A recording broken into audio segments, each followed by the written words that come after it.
20th century, a new world emerged, one that turned its back on protectionism and control and embraced free market enterprise. Good evening. I'm Casey Kwok. Tonight, we examine the difficult and agonizing transformation many nations face in their economic reform, from former Soviet bloc countries to Latin America and to Asian countries such as India and China. It's a long and uphill road for them. There are many lessons to be learned by Hong Kong. In the face of the current economic downturn, what are important and strategic for Hong Kong should be taken up actively by our government. I hope our public officials and politicians would spend less time on minor issues and focus their attention on those that are really strategic. In Hong Kong, the need to have market forces working is even more important than in many other economies because we have a very open economy and we need to react quickly to changes in the global marketplace.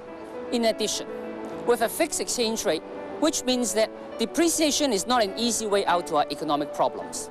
As the march of the global market continues, we must compete and survive in it. And if we are smart, we learn from the mistakes of other economies in their market reform. The new millennium came and went. It's now 2002. Governments of the world continue to retreat from the commanding heights of their economies. But the road is never easy. The shocking events of this past year shows what could go wrong. But the drive towards globalization in international trade is not to be deterred. Here now is part 4 of Commanding Heights. The terrible events of September 11 showed how a whole world might be driven deeper into recession.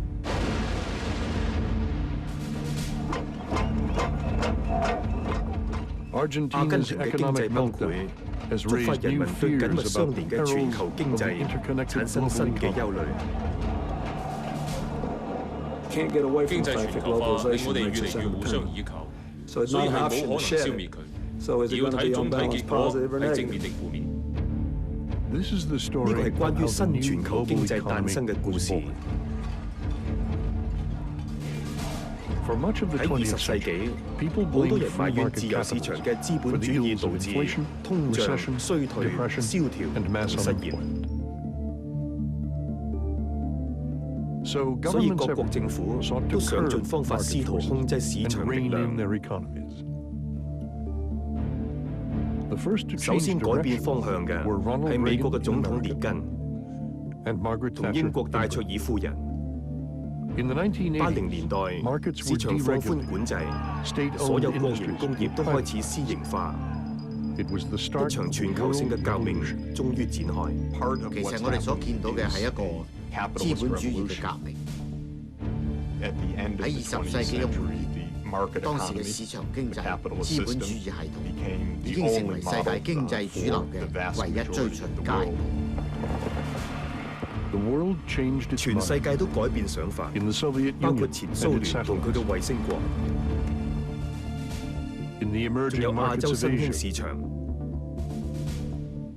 and in the state-dominated economies of Latin America.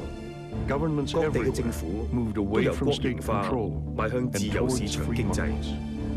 This free market revolution has really led to the new global economy. It excites some and terrifies others. That revolution was rich.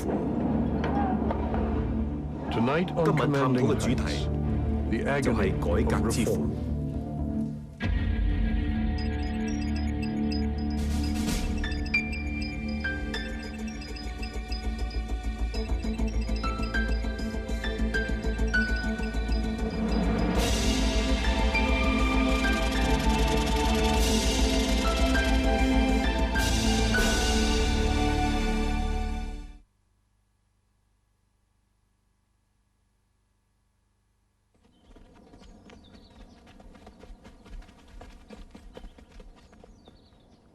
At 29, economist Jeff Sachs had just become one of Harvard's youngest full professors ever.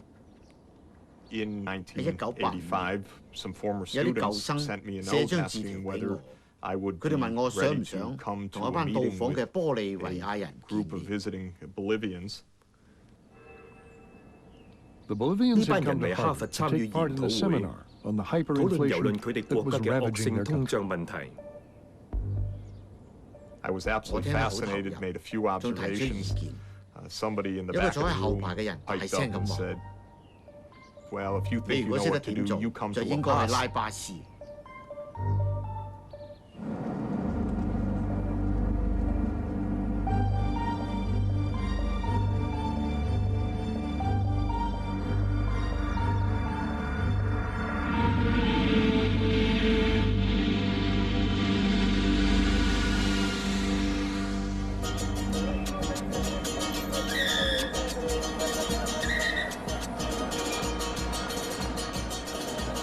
When I got to La Paz in July 1985, the inflation rate was about 60,000%. It was an extraordinary and terrifying thing to see, actually.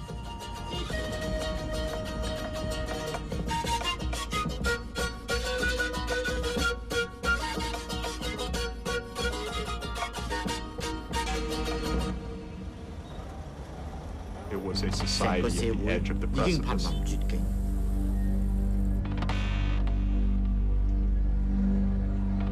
玻利維亞嘅政界束手無策，似乎只係得一個人知道要點做。I met a man at a cocktail party one of the evenings at work. I didn't know him at all. I introduced myself. He said, "What are you doing?" I said, "I'm writing an economic plan for the next government." And I said, I'm very pleased that you're studying this because we're going to beat these guys and you can come and work for us. So they all laughed. I said, "Oh, that's very interesting. What do you have in mind?" And I described a few elements, basically how to stop a hyperinflation. And he said, "No, you have to go much beyond that. You don't understand. We need so much more. You're just going on the surface. This country needs a complete overhaul. We've got to get out of the mess that we're in." I wasn't sure whether he was provoking me, whether he was kidding, whether he was sober, whether he knew what he was doing. It turned out that this was Goni Gonzalez Losada, a genius.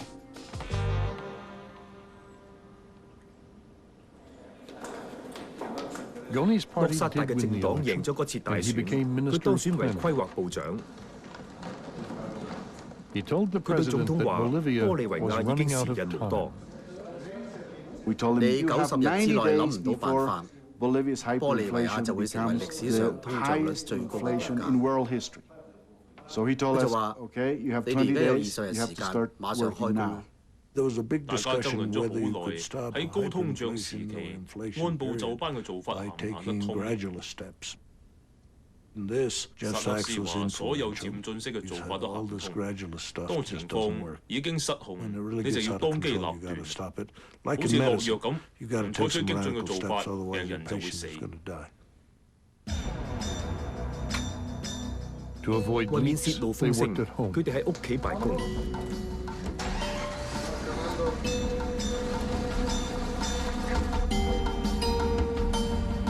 每隔幾日，洛薩達就向總統匯報進展。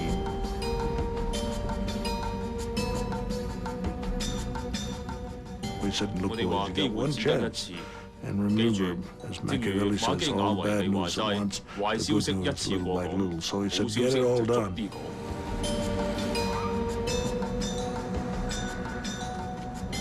Shot therapy is get it over, get it done, stop hyperinflation, and then start rebuilding the economy so you achieve growth. 1985年8月，洛薩達公布一個名為震撼療法嘅改革計劃。出乎所有人意料，計劃嘅可信性極高，的確夠震撼。震撼療法宣布經濟依附論告終。政府大幅削減開支，廢除價格管制，同減免入口關稅，政府嘅財政預算達到平衡。We didn't use 我哋冇 highly 採用咩複雜嘅 sophisticated 經濟理論 economic 嚟對 theory 抗 to 惡 deal 性 with 通脹， hyperinflation. We just use very simple 只係用簡單嘅 things, 方 such 法， as from now on 例 the 如從 government 今以 will 後 only 政府要 spend 量入為出， what it gets. You get 1有一個 peso, peso spend 就 1使一個 peso. peso， You get 2有幾多 pesos, 錢 spend 2就使幾多 pesos. 錢， If we don't 唔 have 可 it, 以 we 先 don't 使 spend. 未來錢， No borrowing 唔 from 向 the 中 central 央 bank, 銀行 and 借錢， therefore the central 咁 bank 央行就唔使加印 did 銀 not have 紙。 to print money. Shock 震 therapy 撼療法 meant that the 令所 price 有 of 生活必 essentials, 需品漲價 transport,，交通、 fuel, 糧食同燃料 all 都價格 shocked. 大漲。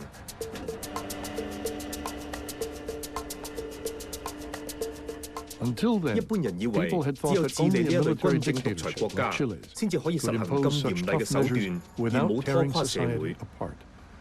Bolivia may be a 玻 small 利維 country, 亞可 but 能 it 只係 had 個 a 小 very 國， big 但 impact 係 in 對觸 terms 發 of 拉丁美洲一 kickstarting 股改革 reform 潮就有 throughout 莫大 Latin 嘅作用。 America. In 喺 Brazil, 巴 a 西，一 former 位本來專 professor 教 who 依 actually 附 used 論 to 嘅教 teach the 授 dependency 推出一套 theory, 非常類 launched 似 a 震撼 program of 療法嘅 economic 經濟 reform 改革 that 計 looked a 劃。 lot like shock therapy. 阿根 Argentina 廷 was 嘅通 suffering 脹 from 率達到 20,000% 2%， inflation. 新 And 上 the new 任嘅 president 總 of that 統 country 話： said, 呢個情 we've 況 seen 似 this 曾 movie 相識。 before. 走市場路線嘅改革喺民主政治下亦可以推行。阿根廷嘅例子證明咗呢一點。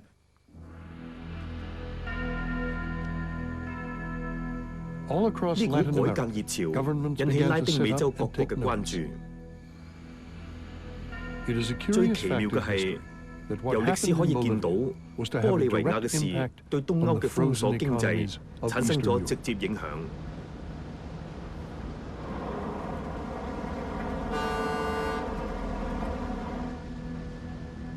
I was approached 一位 by 波 a 蘭官 Polish 員 government 見到玻利 official 維亞嘅 who 經濟 had 改革 watched the 成就， Bolivian 以 reforms 及 and 我喺 had 阿根 seen 廷 the 同 work 巴 that 西 I 做 had 嘅 done 工 in 作。 Argentina and Brazil.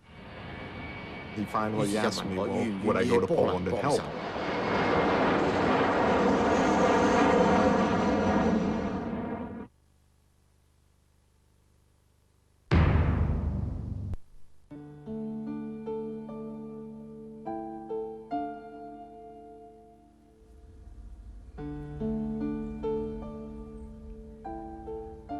The Poles 波 themselves 蘭人 feared 好 that they 怕， were 終有 descending 一日 into 會出現饑 starvation. 荒， The 路 shops 上 were 間間 utterly 鋪頭 empty 都 for 空空如 miles. 也。 I would 我 see 就見過 a 有個 woman 女人 just 企喺街 standing 度 on the 喊， street sobbing. There's no 佢 milk 話成 in 個 this 城 city. 都 I 冇晒 can't 牛 find any 奶， milk for 佢 my 揾唔到奶嚟 child. 餵 What am I BB， going to 唔 do? 知點算， It was 真係得人 terrifying. 驚。 Sachs 薩 arrived 克 on 斯 the 抵達 very 波 day 蘭嗰 that 日， roundtable 多倫 talks 圓桌會 agreed 議達 there 成 should 協 be free 議， elections 波蘭將會 in 推行 Poland. 自由選舉。 The situation was more than 當時政 dramatic. 治形勢急轉直下，政治體系可以話改 One 就 can 改， change a political 但係經 system 濟改革 overnight, 就要幾年 but 先 an 係見 economic 效嘅。 system needs years. System ekonomiczny trzeba lat.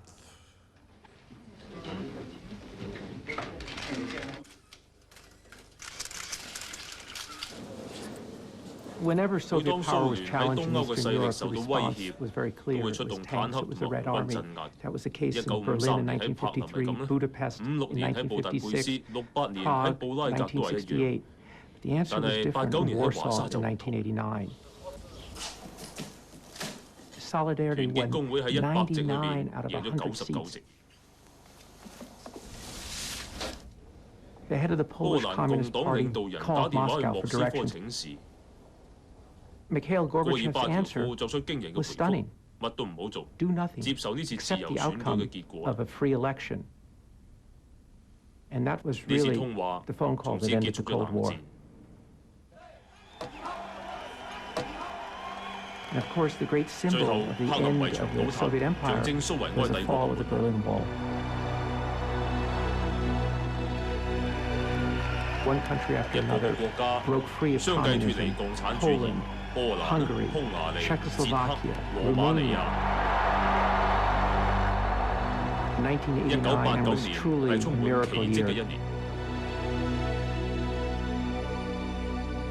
Poland 波蘭 was 終於 free. 自由，團結工會要解放波蘭嘅經濟。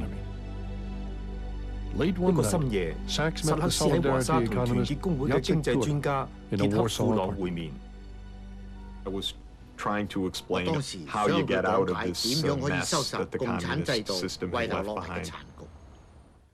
Every couple of minutes, pound on the table. Tack, tack, tack. Yes, yes, yes. Razumir, I understand. And we'd go on. Tack, tack. Razumir, Razumir. And it was very, you know, it was really exciting. We went on for a few hours like this. I was exhausted. The room was filled with smoke. He said, okay, clear. Write up the plan. We got up. I said, well, this will be a great honor. We'll send you something just as soon as we can. No! Tomorrow morning, I need the plan. I laughed and he said, I'm absolutely serious. I need this written down now.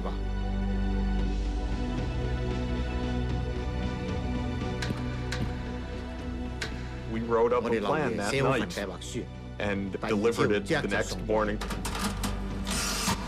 They distributed it to the Solidarity members of the parliament. Like 新財長萊舍克巴爾采洛維齊同薩克斯一樣，認為過渡政策要快而徹底。喺啱啱轉型之後，有一個好短嘅政治非常時期。理論上，人民仍然為剛剛爭取得嚟嘅自由而興奮，會肯接受比較激進嘅措施。我哋一定要利用呢一個機會，盡快果斷行動。波蘭決定仿效玻利維亞，實行震撼療法，削減政府開支，引入市場體系，睇下行唔行得通。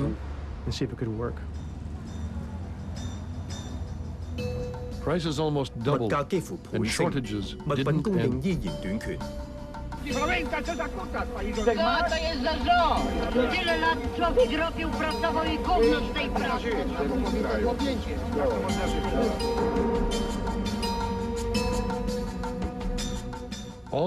爾采洛維齊唯有咬緊牙關，等市場嘅供求定律自我調節。幾日之後，農民就開始將農產品攞去市場賣。想知道物價去到邊，就入鋪頭睇下啲雞蛋賣幾多錢。佢嘅助手叫佢專注雞蛋嘅價格。如果有蛋賣，價錢跌咗，就代表市場定律生效。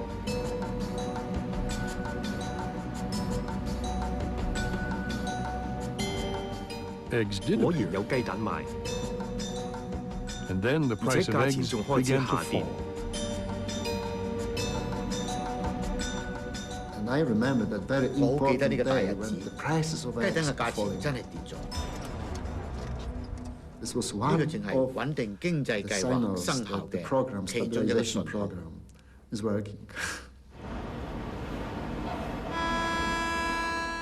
要改革原本由國家經營嘅重工業就困難得多。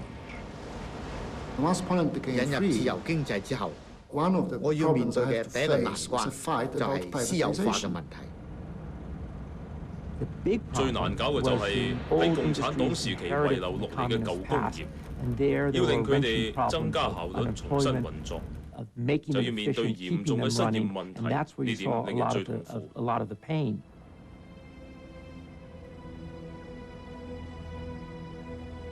要令人手過剩嘅國企恢復效率或者有利潤，就要大量裁員，令波蘭嘅工人失業。因為呢啲強加諸我哋身上嘅外來政策，而受害嘅正係為爭取政治自由出過唔少力嘅波蘭人。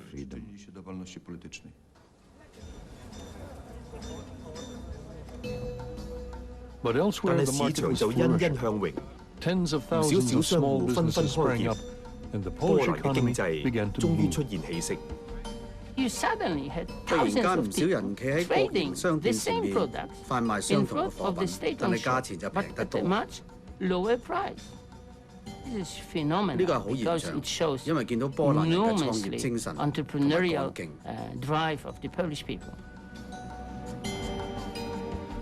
你一有機會就要把握。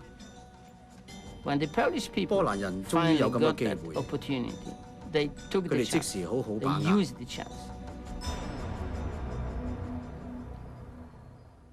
喺華沙嘅蘇聯大使館，嚟自莫斯科嘅特派員正監視經濟改革嘅進度。華沙嘅蘇聯大使館覺得呢個現象對佢哋有害，唔想發我嘅電報去莫斯科。我形容波蘭當時嘅形勢，佢哋就完全唔同意。我支持波蘭經改，佢哋就好反對。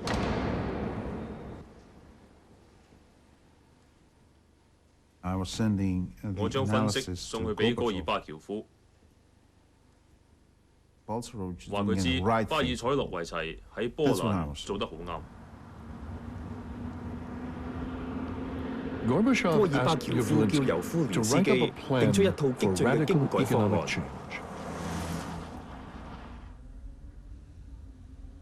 我期望喺年半之內，盡量將蘇聯嘅經濟過渡到市場經濟。我知道我哋一定要盡快行動先得啦。戈爾巴喬夫臨陣退縮，尤夫連斯基嘅計劃書被擱置喺佢書台。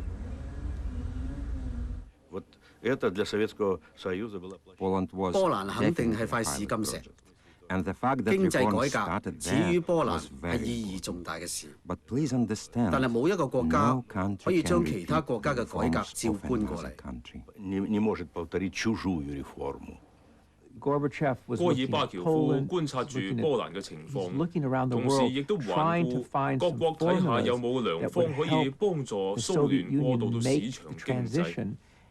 最值得佢借鑑就喺共黨統治下正邁向市場經濟嘅中國。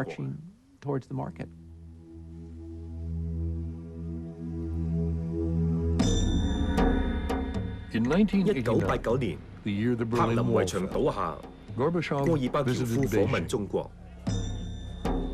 佢抵埗嗰陣，天安門廣場集結咗大群示威者。當時喺中國，共黨嘅勢力亦都唔係穩如泰山。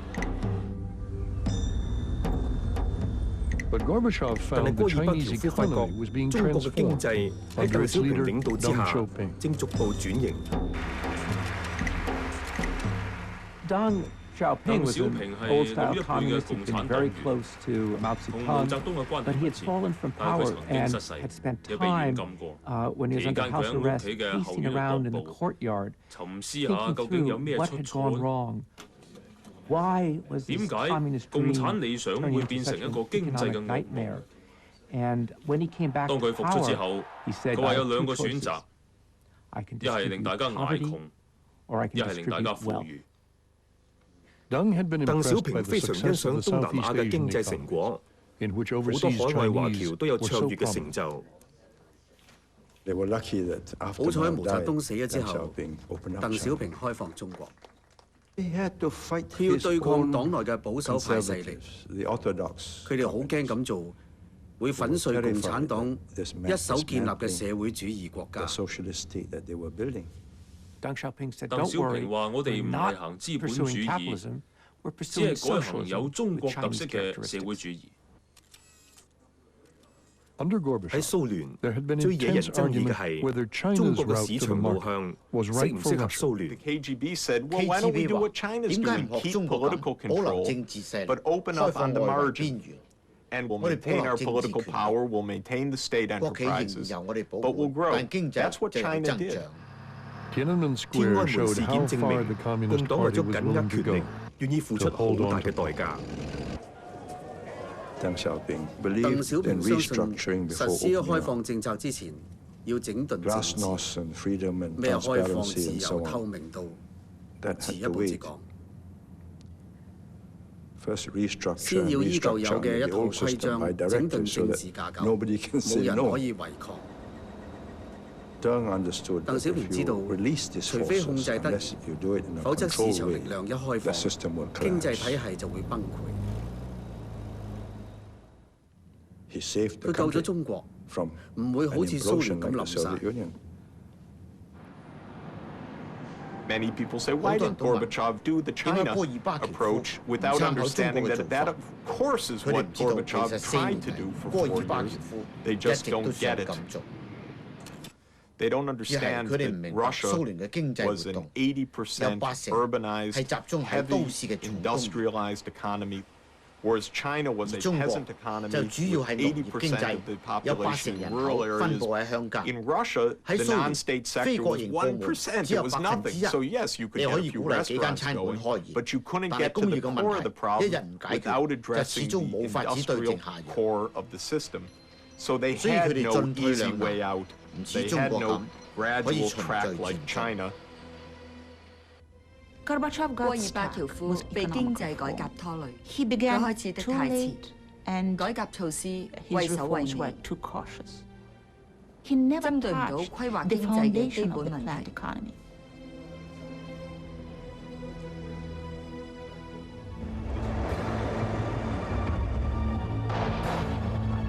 In August 1991, 8月，共黨嘅強硬派發動一次政變。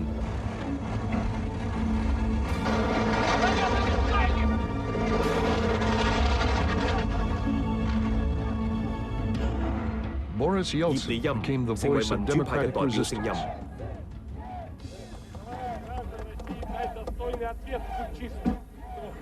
結果政變失敗。Gorbachev survived the fall, but his prestige was destroyed, and the Soviet Union's days were numbered. The end of December 到咗1991年1991 12月尾， Mikhail 戈 Gorbachev 爾巴 went 喬 on 夫上 Soviet 蘇聯嘅 television. 電視台， He told 佢向 his 國民 viewers 宣 that 佈 the Soviet 喺幾日 Union 之後， would, within a few 蘇 days, 聯 cease 將 to 唔會再 exist 存在。 legally. After 7 decades, the 70年嘅 Soviet 統 Union 治 was 終於 over. 結束， It was finished. 蘇聯解體， Fade to 從此 black. 消失。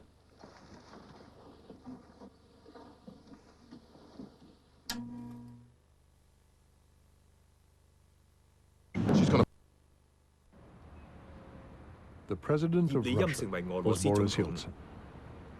Unlike 戈爾 Gorbachev, 巴喬夫唔同， Yeltsin wanted to move 葉利欽 fast. 要加快改革。 He 佢挑 chose 選 the 咗 young 年輕嘅 reformer 改革派 Yegor 蓋達 Gaidar 爾， as the 負責 man 將 to 俄 turn 羅斯改 Russia 到為 into 市 a 場經 market 濟。 economy. For Gaidar, it was 令 a 蓋達爾 shock. 吃驚嘅 There 係 was no 國 money 庫 in 空 the 虛， treasury. 唔止冇 There 黃 was no 金， gold. 連捱過 There 冬 was not 天 even 嘅 enough 谷物 grain to 都 get 唔 through the 夠。 winter. It was unclear who 核 was 子 even 武 in charge 器 of the 又唔知 nuclear 有邊個 weapons. 管。 Gaidar later said 戈達 that it 爾 was 後 like 來 flying in an 形容 airplane 當時就好 and 似坐 going 緊 into 飛 the 機， cockpit and 入 finding 到 no 駕 one 駛艙 at the 先至發現 controls. 冇機事。我當時 It was 好 clear 清 to 楚 me that the country 個 was 國 not 家好唔 functioning. 掂， The 經 economy 濟冇 was 起 not 色， working, and that 假 if 如唔設 nothing 法 was 補救， done, and 搞 everyone 到人 feared 心 that 惶 nothing 惶， would be 最 done, 終只會 it 釀 would 成 end 災 in 難， catastrophe, 甚至 even 係 a 饑 famine. 荒。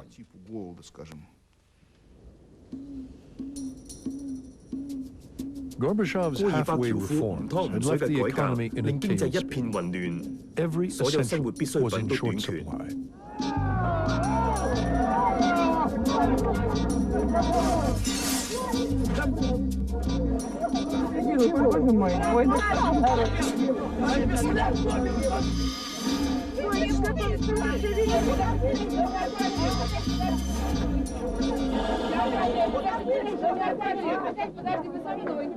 We've been 每 queuing 日不 every 論 day 買 to 乜 get 嘢都 something. 要排隊， Sugar, 糖、 matches, 火柴 salt. 鹽 The stakes 已經去 really 到好危 were 險 very 嘅關頭。 high. Economic 經濟狀 situation 況 was 一塌糊塗， absolute 每個月嘅 disaster. 通脹率 Inflation was 達到 about 接近 20% a 20%。 month. The 鋪 shelves 頭嘅 stood 貨架空 empty. 晒， Their 物價 prices 一路 were 係咁升。 skyrocketing. Gaidar 蓋達爾 had 要 to 盡快 back 行動 back. 至得。 Gaidar 俄 was 羅 now 斯 in 嘅經 charge of the 濟落喺 entire 蓋達 Russian 爾手 economy, 上， and he 佢 was 當時 still 只得 only 35歲。 35. He assembled a 佢 team 召 of 集一班 youthful 年 free 青嘅 market 自由市場改革 reformers, 者， among them 包括只得36歲嘅查比亞斯。共黨嘅強硬派叫佢哋做着住粉紅色短褲嘅花僆仔。36歲嘅薩克斯被邀請出任經濟改革嘅顧問。I, of course, had the 我有波 Poland 蘭嘅改革 experience 經 in 驗， mind. Russia 但 turned out 俄 to 羅 be 斯嘅情況 something 好唔 quite 同。 different. 俄羅斯國會由共產黨同其他反對改革嘅黨派支配。Gaidar was 當 under 時蓋達 remarkable 爾一上 political 任 attack 就受到 from the 猛烈 first 嘅抨 moment. 擊。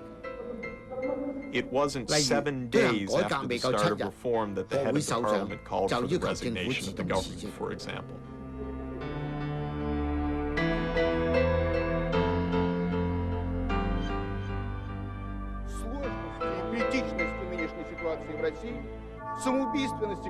Gaidar 同佢嘅同僚希望先發制人，以經濟改革作為政治武器，打倒封建嘅共產制度。呢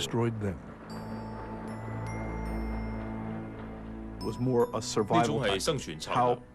點樣先至可以毀滅由共黨操縱嘅經濟？不如毀滅軍隊，或者係 KGB， 仲有由中央操縱嘅經濟規劃，而唔係諗下點樣重建經濟。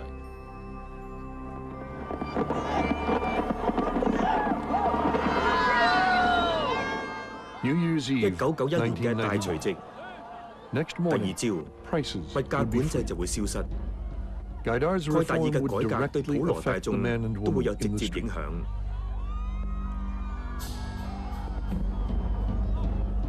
共產主義所代表嘅一切亦宣告結束。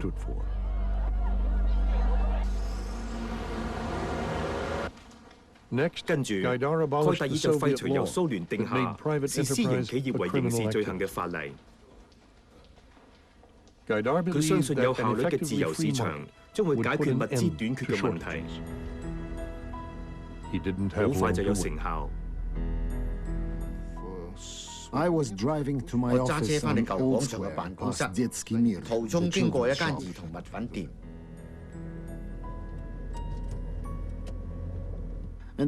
見到大群人喺度，我就派助手去睇下咩事。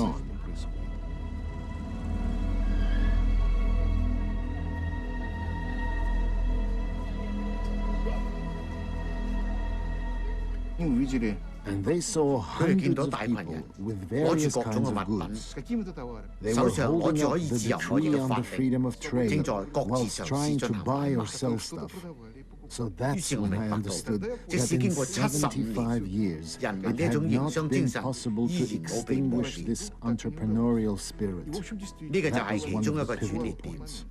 由嗰陣時開始，俄羅斯再冇出現物資短缺。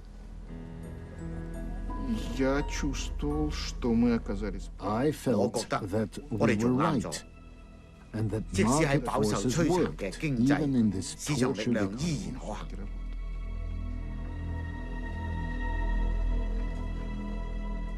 自由市場可能得到重生，但係對平民百姓改革只係代表價格擴張。我趕到百貨店度睇下，莫斯科市民有咩表情？Whether they would revolt, looking, at all this 要表 skyrocketing 示不滿， prices, because 因為 Gaidar 蓋達 thought 爾 that they 估 would 計 increase 物價會 twofold. 上漲 They 2倍， increased 結果係漲咗 12fold. 12倍。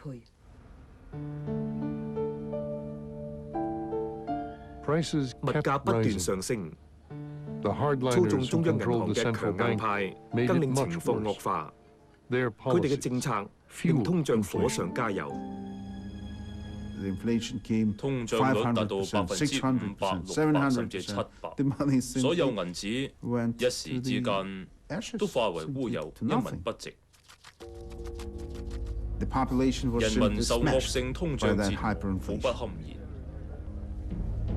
佢哋對經濟改革完全失去信心。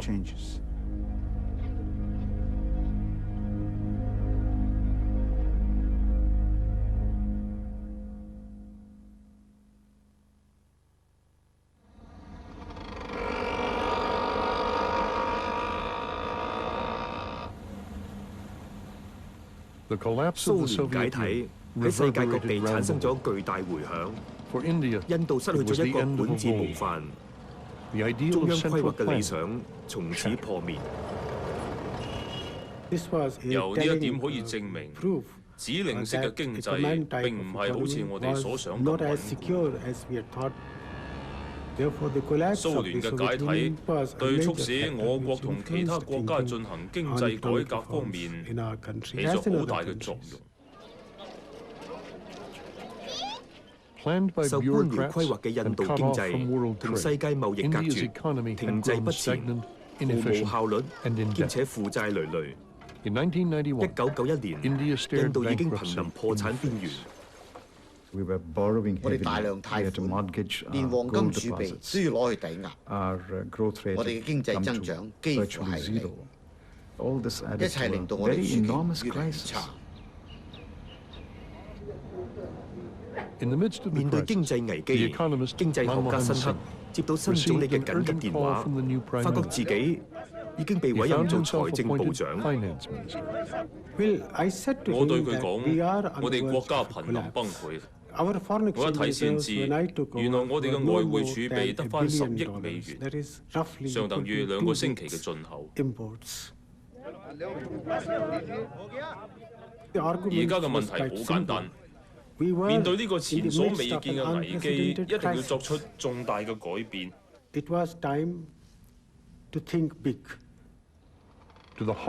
印度總理批准推行自由市場改革，令黨內人士大吃一驚。黨內上下人等都覺得好奇怪，佢哋好反對我哋嘅改革措施。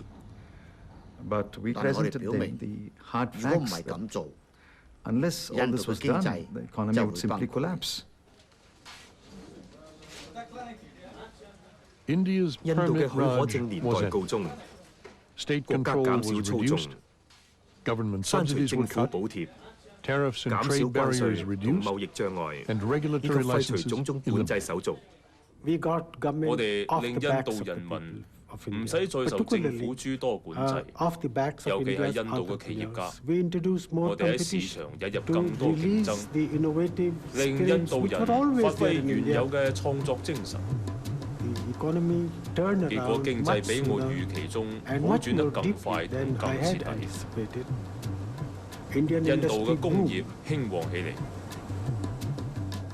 嚟，我哋創造更多就業機會，通脹受到控制，經濟以每年7%嘅速度增長，令抨擊者無話可説。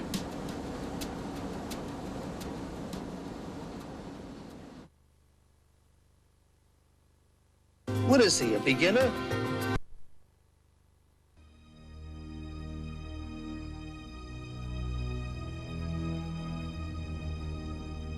喺俄羅斯，經濟嘅重要命脈依然由國家一手操縱。滿懷理想嘅年青改革者，為咗實行民主化，毅然將所有嘅國營工業賤價出售。負責今次私有化行動嘅就係查比亞斯。共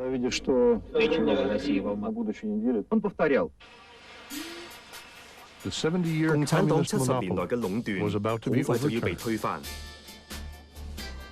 俄羅斯人民收到政府發出嘅票據，可以用嚟收購私有化公司嘅股份。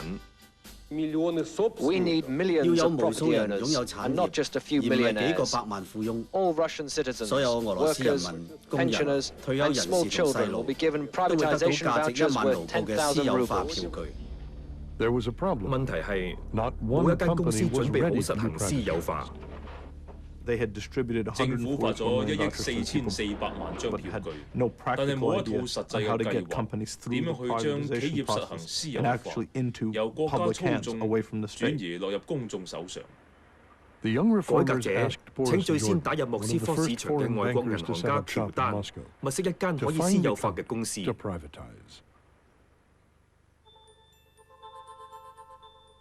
哋要盡快行動至得。如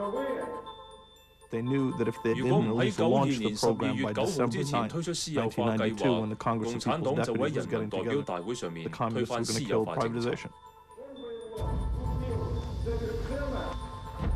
年青改革者要盡量爭取時間。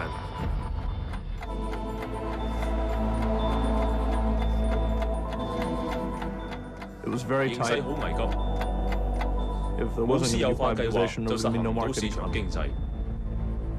佢哋嘅目標係一間喺莫斯科市郊嘅工廠，雖然稱唔上係列寧口中嘅經濟命脈，但係呢一間餅乾廠嘅產品大受俄羅斯人歡迎。我哋要俾到啲吸引佢哋，所以我哋就將公司大約50%股份分俾工廠嘅經理同員工，其餘股份就透過票據喺公眾市場出售。92年12月8號，我哋首次正式將一間俄羅斯公司向公眾拍賣。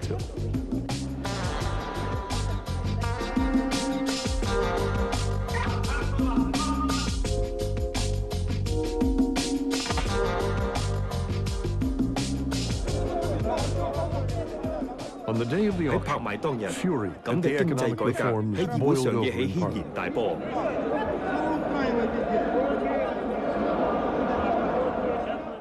共黨嘅強硬派對蓋達爾發起不信任投票。我哋當時已經開始咗拍賣，我坐喺會場中心，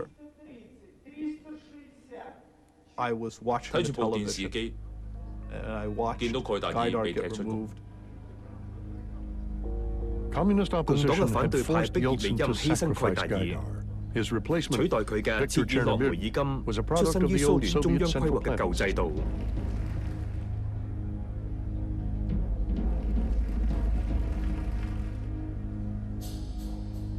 There's no doubt that after Gaidar was thrown out of the prime 當 ministership 蓋 at 達 the 爾 end 被 of 罷免總理職位之後， 1999, that the level 貪 of 污腐敗嘅 corruption 情 rose 況就 tremendously. 變本加厲。國營公司相繼出售，以票據換股嘅交易，形成咗股票市場。市場經濟漸見雛形，開始嘅時候好唔穩定。喺莫斯科，投機風氣猖獗，有人稱之為東大荒。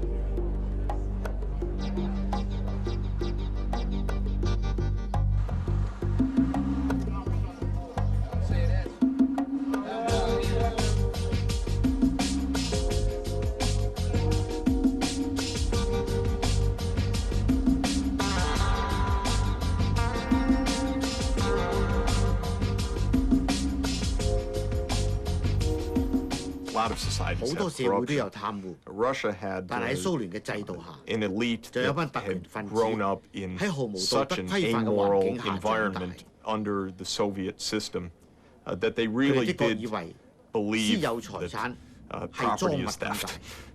而家既然行私有財產制，咁我哋就要偷啦。俄羅斯可以偷嘅嘢好多。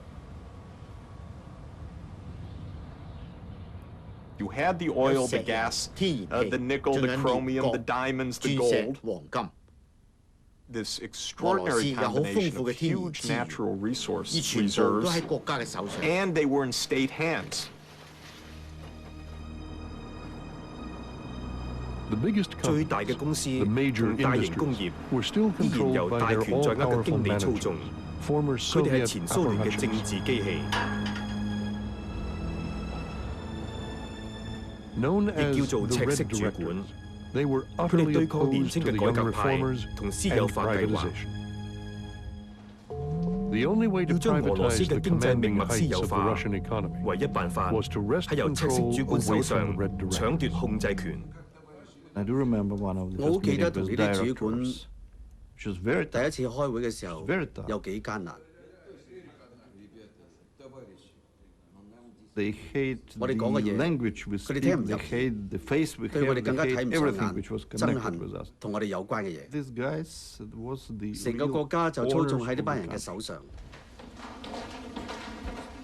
我要爭奪經濟命脈嘅大權。究竟經濟係由邊個主宰呢？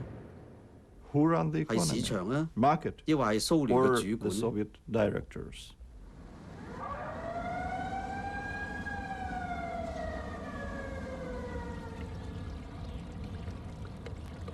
龐大嘅諾里爾斯克工場